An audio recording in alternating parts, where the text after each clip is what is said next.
നമ്മളേതെങ്കിലും protein food കഴിച്ചാൽ അത് ഡൈജസ്റ്റായി ബോഡിയിലേക്ക് എത്തിക്കാൻ. അതേസമയം കാർബോഹൈഡ്രേറ്റ്സിന് 5 to 10% എനർജി മതി, പെട്ടെന്ന് ഡൈജസ്റ്റ് ആവും.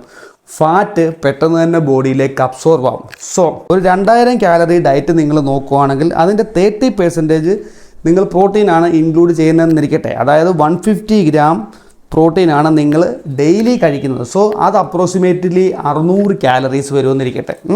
അപ്രോക്സിമേറ്റ് ആണ്, കറക്റ്റ് ആക്യുറേറ്റ് ഞാൻ ഈ പറയുന്നത് കേട്ടോ.